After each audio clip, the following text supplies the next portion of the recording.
The world had moved on. The funeral was over. But inside one of Rome's holiest basilicas, someone was still waiting. Not a cardinal, not a bishop, a dog. His name was Estabbon, and he refused to leave the tomb of the only man who ever truly loved him. The Basilica of Santa Maria Maggiore had never known such silence. The final rites were finished. The dignitaries had left. The ancient prayers had been whispered into stone. Pope Francis now rested, not among the grand tombs of the Vatican, but here, between the Capilla Paolina and the Capilla Sforza, beneath the gaze of the Virgin Mary he had cherished so deeply. Outside, Rome was already buzzing. Journalists filed their stories. Pilgrims trickled through souvenir shops. The city moved on, but not Estabbon. Inside the dim basilica, where the scent of incense still clung to the marble, Estabbon lay curled against the cold floor. He was not the kind of dog fit for statues or ceremonies, just a shaggy, aging mutt with graying fur and eyes heavy with grief. But those who looked at him couldn't speak. They only watched, because somehow he made the silence feel holy. Estabbon had followed the funeral cortege the day before, weaving past velvet ropes and Vatican guards. No one had the heart to stop him. They thought he'd leave after the burial, that he'd disappear back into the Roman streets. But he didn't. He found the tomb. And he stayed. At first they tried gently. A sacristan brought him water. A young sister offered bread. Estabbon sniffed it politely, licked once, and returned to his place, curled at the base of the tomb, like a sentinel guarding a sleeping soul. Night fell. The great bronze doors closed, but under flickering candles, Estabbon remained, motionless, mute, unwilling to abandon the one who had once seen him, not as a stray, but as a friend. The golden light of sunset danced across the marble, and there he was, faithful, unbroken, and grieving. Word began to spread among the clergy.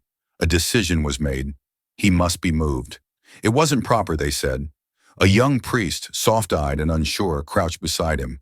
"Come, little one," he whispered. "It's time to go." He reached out. Estabbon lifted his head, tired, confused. But when the priest tried to lift him, the dog let out a whimper, a sound so deep and filled with heartbreak, it echoed like a prayer across the walls. Later, 2 guards brought a blanket and gently cradled him. He didn't resist with a growl. He simply went limp. His paws pressed against the marble as if begging it not to let go. He was carried to a side chapel. He sat there in silence, blinking. And then he stood, trembling, fragile, but determined. He lowered his nose as if following a scent only he could feel, and he limped back to the tomb, to his friend, to his pope. One of the elder canons watched from the shadows. His voice broke as he whispered, "Leave him. There is no greater prayer than the one he is offering." That night they stopped trying. The basilica stayed open, not for tourists, but for Estabbon. He guarded the tomb not with strength or ceremony, but with something far more sacred, presence. By morning the story had escaped. A sacristan whispered it to a pilgrim. An old woman heard and told a nun. The nun through tears told a bishop, and like flame from candle to candle, the story spread, until it lit the streets of Rome. In a quiet cafe, a barista told a journalist from Spain, "He never left. They tried to move him. He came back." By 9, hundreds had gathered outside, not to protest, not to demand, just to wait, to witness the shape of love that could not be broken. Inside, Estabbon curled tighter against the marble. A senior priest leaned against a pillar and said, "He's doing what we all wish we could, but we're too proud or too afraid." Candles began to appear. First one, then another, then hundreds. Rome was holding vigil, not just for a pope, but for a love that had outlived death.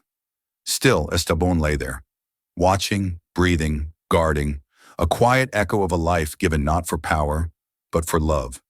Mist draped the city. A deacon, moved by something he didn't understand, unlatched a side door. "Just for a moment," he whispered, "just to pray." They came quietly. They found him instantly. Estabbon, curled at the base of the tomb, barely moving, still guarding. An elderly woman knelt first, clutching a worn rosary. Then a boy placed a daisy beside him. A Sudanese refugee whispered in his native tongue. A bishop from Ireland left his ring beside the tomb, pressing his forehead to the marble. They did not come to worship the dog. They came because they recognized something holy. Loyalty, love, something even death could not erase. Under soft candlelight, the basilica transformed. It was no longer a monument to power. It was a heart beating with thousands of broken ones, all joined in reverence. And in that hush, one truth rose above every whispered prayer. Sometimes the truest sermons are preached by those who cannot speak. As morning came, and stained glass painted gold and crimson across the floor, life resumed. The city stirred. But something was different. Cardinals gathered. "He cannot stay," one said. "This is not proper," another added. But Cardinal Montini, voice trembling, said simply, "What greater solemnity is there than a soul refusing to abandon love?" The rector nodded, and the order was given. Let him stay, as long as he needs. Outside, the world watched. Estabbon had become more than a dog.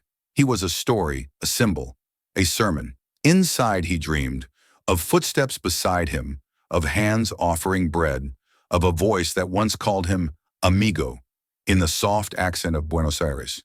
He was frail now, but he remained, a soldier in the quietest army, those who love without conditions. At noon the bells rang, not in triumph but slowly, deliberately, a toll of love, and Rome wept, not because a pope had died, but because a dog had stayed.